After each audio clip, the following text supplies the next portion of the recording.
Yo, what's mobbing with it, man? Hey, I want to take a minute, man. What a day, man. Today I started off Saturday, man. I worked really hard yesterday cutting lawns, man. And I like extended myself, man. Did like 3 lawns. And last night I was cramping and everything. So today I said, self, I'm going to let you relax. I'm going to let you rest like we supposed to. So anyway, I take my wife to work at 10 and I decide to drive across the border, which is like 10 minutes, to Oklahoma to get gas because it's cheaper. On the way there, I see 2 dudes stranded in a truck.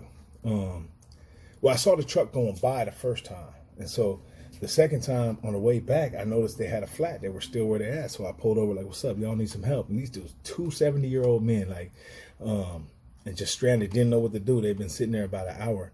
So, I literally was in like a white tee, some fresh shorts, some white Converse. I jump out the whip. They didn't know how to do nothing, didn't have a spare. It was just, they were stranded, man. So I drove one of them to their house and they had a tire. We got the tire, went to the gas station, filled it up, put air in it. When we brought it back, it turned out this tire had 5 lug nuts and the one on the truck had 6. So that joint didn't fit.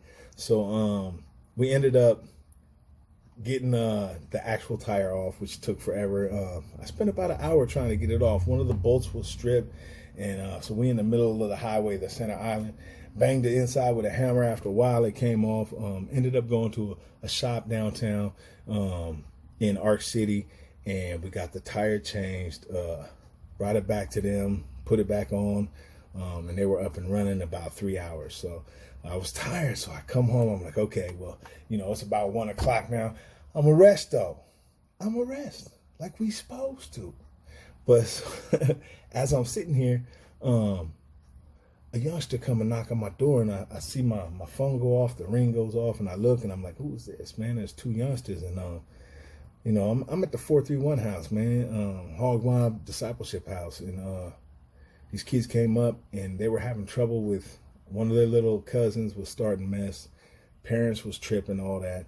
But anyway, I sit down and talk to this young man, and he's 15. His cousin ended up leaving. I talked to him for a minute, but ended up leaving. I shared some of my testimony with him. But this young dude was so bright. And they're like, he's like, people say I got ADHD, I got PTSD, I have autism, like just ran down a list of letters, man, alphabets, man. But I'm listening to him and I'm talking to him, and this youngster's like 15, and he's so bright, so intelligent, so full of hope, and future bright if he can just get the right guidance, get on the right track, have somebody that believes in him, man. And so as we talk, I see his arm, and he been cutting, man. And he's got some pretty deep wounds. You can tell when they were fresh, they were pretty bad. And he got the letters FIME scratched into his arm, carved into his arm. And it was sad to see that he mutilated himself in that fashion. But as we talked, he told me, his father told him the chicken don't go sideways. Chicken don't cross the road, he goes with the road. Like, that was the advice his father gave him when he found out he was cutting. And so, like, he don't even live with his family right now, man. He's with other relatives, man. But so we got to talking, and I tried to explain the gospel to him, and he knew the gospel, man. And it was just such a dope conversation, and it was just cool. And I was able to share with him what Seven and Hall Mob trying to do in this community, man.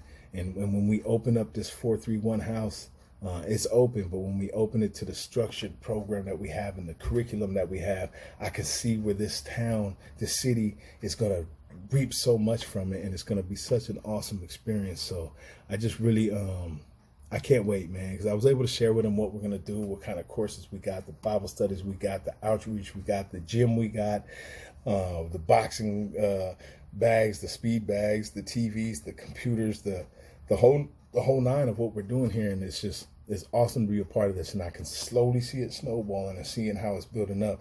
But I just wanted to share this with you because it was a day that I thought I was going to get rest, a day that I thought I was going to relax, and yet God just kept sending invitations, man. And that's how He worked, man. But we just got to make ourselves available to it, be open to that moment, man. We need each other, man. And those of you that are in Christ and eating on meat, man, it's just a reminder, man. Be there, man. Sometimes you don't want to take the time. Sometimes you're tired. Sometimes it's the end of the day. But this is what we're here for, man. And I don't say this by no means, let me add, as a disclaimer, I don't say this to pump myself up or, oh, Matt's such a good guy. But I just wanted to share with you because I'm really excited about it. I let him know he can come by, holler at me anytime when he's going through something. He's not alone. And he gave me a quote. He said, what did he say? I already posted it, but he said, God made me so strong I couldn't be my worst if I tried. And that was like light years ahead of his time, man. Like, that's wisdom right there, man. Like, it was just dope. It was inspirational. I wanted to share that with you, man. But anyway, we're going to keep it mobbing. Bless y'all, man. And if any of y'all want to help out with what we got going here, check out hogmobministries.com, and you can also jump on the Patreon right there and send some bread or books or whatever it is you want to do, man. But we appreciate the support, and it's only going to get better from here, man. God bless y'all. Love y'all. Mobbing.